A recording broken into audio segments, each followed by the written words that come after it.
in a monochrome world, working from the side through her lonely eyes. It reflects the ocean and stars, but her cry echoes around the simple loss of love in her heart, making this whole fairy tale alive. And sorrow's tender embrace, this was never meant to happen. The light of the day, the only reason you have to stay. Hear me sing my song and just keep holding on. Hi everybody and welcome back to Cinderella Phenomenon. This is loud. I'm hoping to finish this soon. I've been putting it off for so long. Not the whole game, but just this route. Just, Rumpel, get out of my way. I want to get to the other boys. So let's continue and see where we left off. 5, 6. Guess we left off here. Yep. Sorry we're late. For what? Oh, are they having the talk with me? The princess is gracing us with her presence. Parfait said a few days ago that she had something to discuss with me, so I'm here. Then let's get right down to it, shall we? She plops down on one of the chairs and Parfait sits down gracefully beside her. Let me just adjust my monitor here. There we go. Princess, the other day you asked me about my responsibility and briefly about the Tenebrarum bearer. I did, but what does that have to do with me? So much. It has everything to do with you, because when it comes to that second inquiry, the answer is right here. Why not you, though?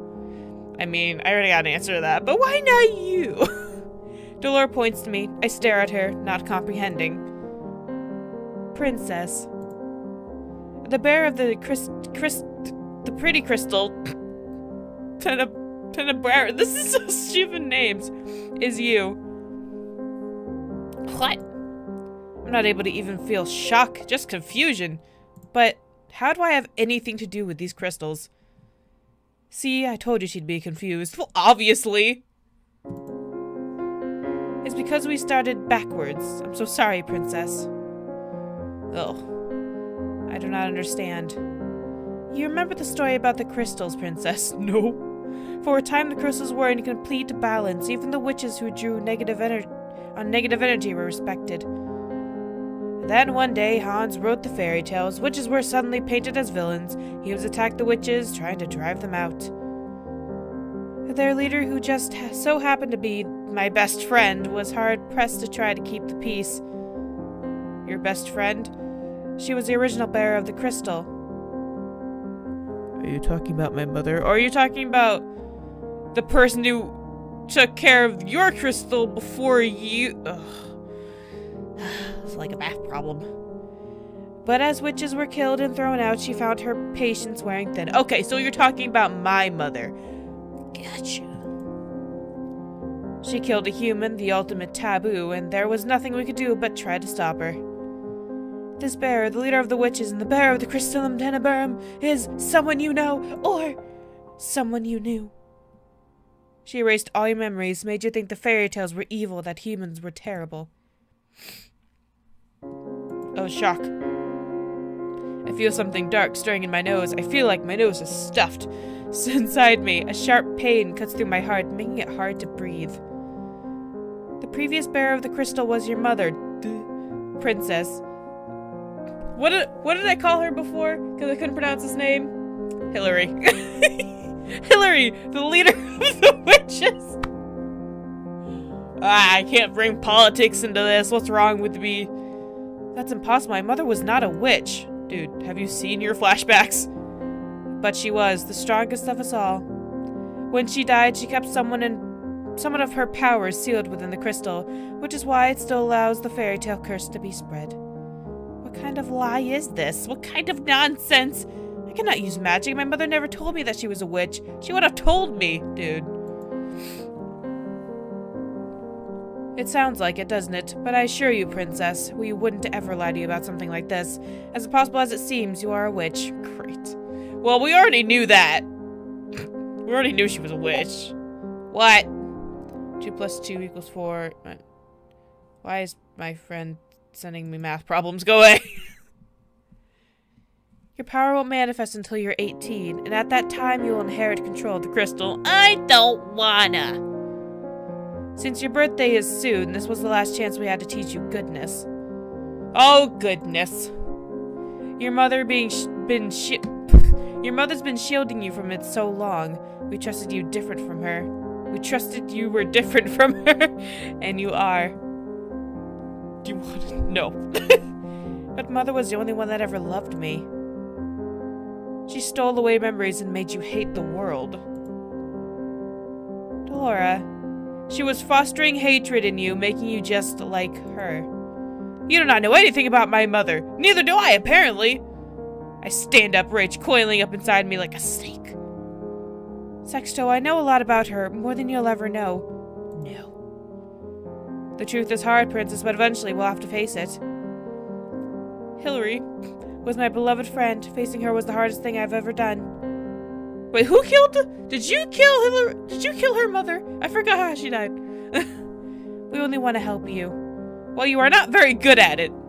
I turn on my heels and storm out of the room. Goodbye. I feel that there was no more to what Delora and Parfait wanted to say to me, but I feel that there was more. God. But I cannot stand to hear it right now. I'm not putting up with this bullshit. Shall we go to the woods? The princess, who's a witch, in the Teneburo mirror. I'm just gonna go take a walk in the woods. I walk into the clearing and sit against the tree, furiously rubbing at my eyes as I try to clear my dangerously watery eyes. Showing my emotion is weak. Dude, let it go. Don't be Elsa. God. God. She sounds a little bit like her when she says this, right? Conceal, don't feel. I sit there for a long time in the clearing, trying to calm myself. My thoughts spin wildly out of control. Of course, you're here, not Waltz. Princess. I see him out of the corner of my eye, standing between 2 trees, his eyebrows knit together with worry. That's such a weird expression, his eyebrows knit together. It gives me that weird picture of, like in a horror movie, where the people have, like, their mouths and eyelids stitched shut. Ugh. Oh, I've creeped myself out. Oh, I spooked myself. I've done spooked myself, guys. But you know that, right? It's so creepy. Anyway. What, were you listening? Listening? No, I just came to look for you in your room, and when I came downstairs, Buffet told me I run out into the forest. You know. Right. Ooh. May I sit next to you? I mean, if you wanna. Not gonna say yes or no, it's all up to you. I say nothing exactly as he walks over to me. He sits down beside me, his hands resting on his knees, and as he looks up at the canopies of trees. Thank you for today, Princess, for coming after me and trying to make things right. It was actually kind of an accident, but we'll just go with that. You're welcome. I am not in the mood to talk about this right now. My thoughts are too scrambled. Sometimes, truths are hard. How do you know it was the truth? A feeling. Trusting people is hard sometimes, I understand. He looks at me, his eyes seem to glimmer softly in the moonlight. Would you like someone to listen to your problems, Princess? Let's look at my guide. Where am I? I'm on chapter 6.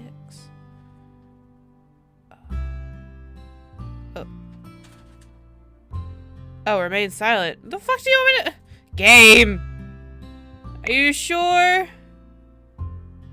Okay, I guess this is the end of chapter 6. You know, I'm just gonna save it. I don't know why. I just feel like it's bright, Jesus Christ. I just want to save, just in case. Sorry, if I sound all stuffy, I don't know why. My nose is all stuffed up when I started reading. My problems. Why do you want to know about my problems? Why'd I click? I understand what it's like, Princess, to have a secret stuck inside of you. To want to keep things to yourself because you're worried that someone will prove you wrong. But you can always talk to me about it. Why are you so interested in my problems? I told you before, the best thing you can do is listen to a person. That's how you learn to sympathize. Besides, I honestly care about you. I always listen to you, Princess. Rumpel slowly reaches out to rest his hand atop of mine. I sit up straight and stare at him, my eyes wide. Sexto, do I have to slap you? Just Just let it happen. My eyes wide, Rumpel smiles at me and a slow, soft smile that crinkles the edges of his eyes.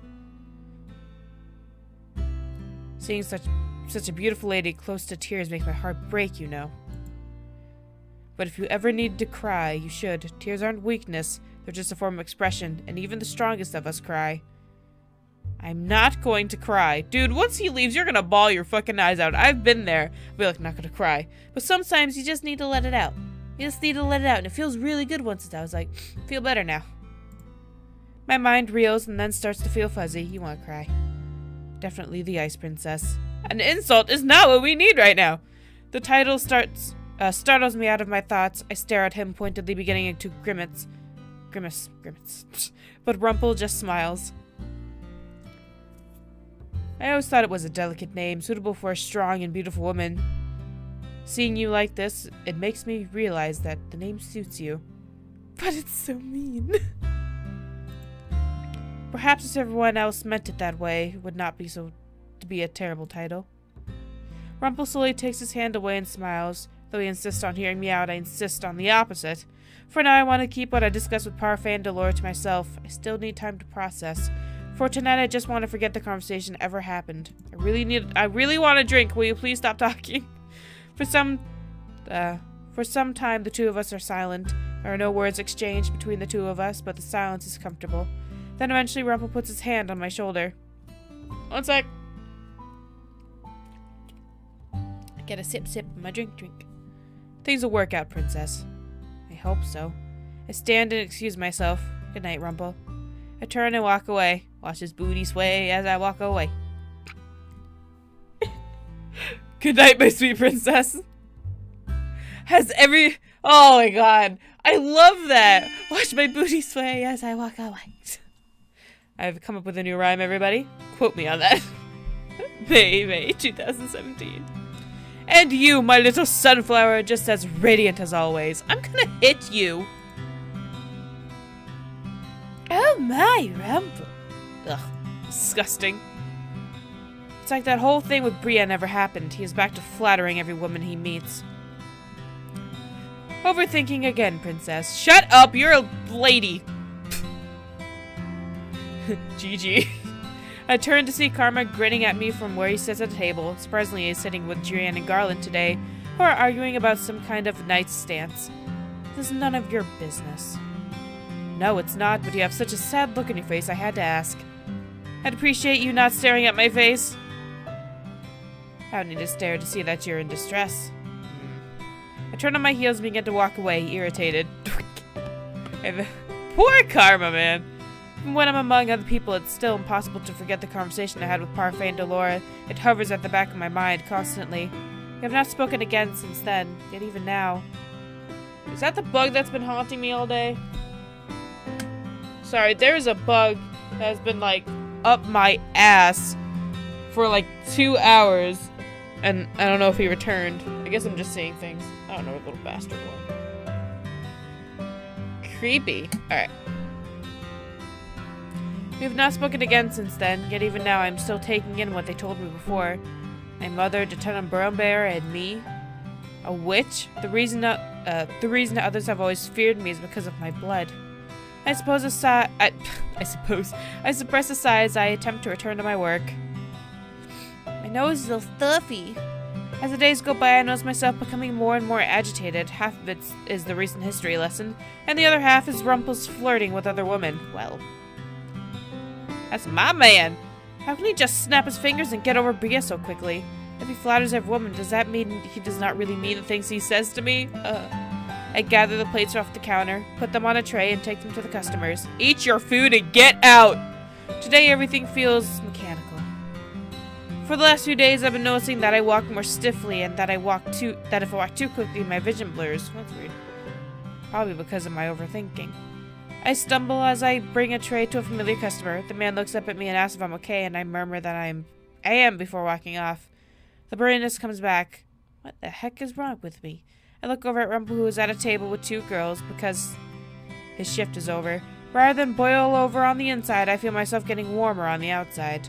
My skin feels clammy. You're gonna die! I have to force myself to take a breath as I get to the next round of orders. My last order for the day is for one of the girls at Rumpel's table. I don't want to go over there. I start carrying the tray toward the table, biting down on my lip as the sway comes back into my step. Sorry. As I draw closer, I notice Rumpel and the girls laughing about something. I grit my teeth and pause in front of them to lay down the tray. I thought she was going to say, I'm going to lay down the law, okay? That's my man. This isn't mine, it's my friend's. I don't give a shit. Eat it anyway. Yes, I was the one who ordered the soup. You want the soup in your lap? I don't know where I was going with that. The two stare at me. Instead of handing the soup off, they wait for me to move the bowls. Move the bowls yourself! This isn't even a 5-star restaurant. This is a fucking tavern. Do it yourself. But before I can reach over and move it, Rumpel slides it over to the other girl himself. For a few moments, there is a fragment of scowl on his face. How are you doing today, my sweet princess? Absolutely horrible. My nose is stuffed. I'm blurring everywhere, and I'm clammy. I'm having a bad day. When I think about speaking, the words catch feebly in my throat. I turn to walk off. Princess? This is what girls always do to guys. Even me. When there's something wrong, I'm gonna ignore him. That's what we always do. Or that's at least what I always do. If there's something wrong, I kind of just be rude and just ignore it. I am Sexto. Still as cold as ice. Damn tootin'. I hope your soup was as cold as ice too. A titleized princess definitely suits her. How can you dote on her, Rumpel? Ugh. Despite the numbness of my mind, I still feel angry. I turn around so quickly that I make myself stumble. I feel myself teetering on the edge of falling, but something stops me. A warm hand reaches out to grab mine before I can fall. To my dizziness, I see Rumpel standing in front of me. Did we not just walk away from them? Princess, look at me. I don't want... Oh, he gets closer. He's gonna force me to look at him. He puts a hand under my chin and angles my head so I can see him better. The expression on his face is suddenly serious. He looks at me for a few moments before he places a hand on my forehead. Jesus Christ, Princess. You're fucking hot. A really high fever, actually. You should go back to your room and rest. I'll drop by with some medication in a few minutes after I say goodbye to these ladies. No, do it now! Screw them! Screw them! I'm fine. My voice comes out hoarse. Trying to clear my throat only makes me feel more miserable. Princess, you're not fine. You look like you're about to collapse. Well, you know. I'm head over heels for you. I will not collapse. I'm stronger than that. Mother taught me how to be strong. Fucking nose. God damn. My thoughts become scrambled. Once again, my mind wanders, but this time I cannot keep myself steady as I try to walk away. Putting one foot in front of the other proves to be too difficult, and I once again feel myself starting to stumble. Then I feel warmth this time. Arms instead of hands. God, I can't read. Sorry, it was just my booty. Just my booty in the chair. Sweet little princess, what am I going to do with you? Don't call me that. Oh! Oh my god, it's the girls on each side. Fuck you! Oh,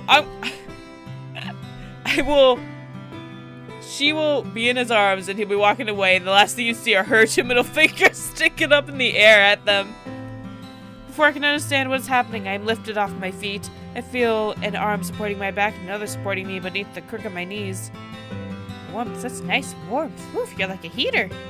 You really are stubborn, aren't you, Princess Sexto? Shh. Shrugging would be bad. And this guide is like, hey, do the opposite of what you would do because you're just a horrible person. Okay, game. Okay. I guess I'll struggle. Let me go now! You dirty American, let me go! I cannot just let him carry me like this. I attempt to move away from him, but my whole body is weak. It is all I can do. It is all I can do to try to roll out of his arms, but even that doesn't work. If you fall, you get a bump on your head, you know, and it won't be my fault. I'm not weak. I do not need anyone taking care of me.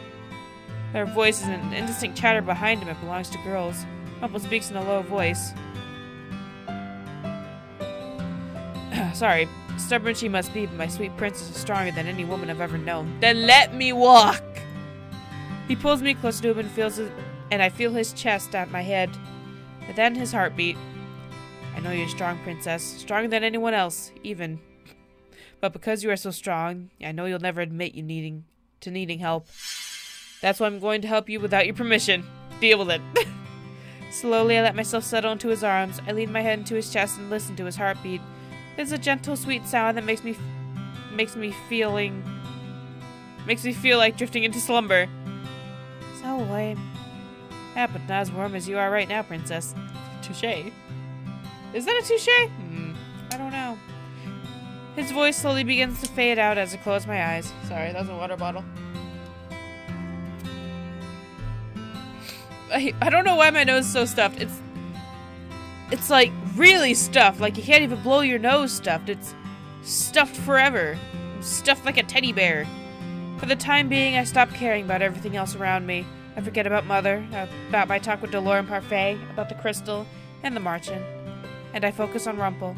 Is it so selfish to want to be the only person held like this by him, even when he was engaged to someone else before? Slumber slowly reaches up to claim me, darkness intermingling with warmth.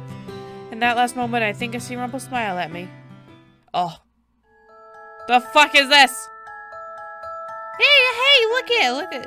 I have to tell you about the fairy tale that the children read to me today. Sexto, what did I tell you about the fairy tales? But there was a princess just like me. She found her Prince Charming, and fairy tales are not real. But they make really good stories, Mother. They are false stories. Do you really think it would be so easy to live happily ever after? Well, not easy to get there, but once you get there, I think it'd be pretty cool. No, but fairy tales make things black and white. Real life is full of grays. What? Black and what? Good and evil. No one is totally evil, no one is totally good. Even princes are not completely just. So princes and princesses, Jesus Christ, can be bad? So everyone has darkness to them. The prince that throw themselves into danger are not selfless. They seek wealth, fame, and power. You see, fairy tales are lies because no one is so selfish and full of love. People are two-faced. Trust no one. Okay. No one will love you like I do. To find pure love like that is impossible. Thanks, Mom. Thanks, Mom. I feel better now. Alright, I'm gonna end it here. I'm gonna go see if I can unclog my nostrils. My nostrils are just full of love from this beautiful, beautiful game. See you guys next time. Bye-bye.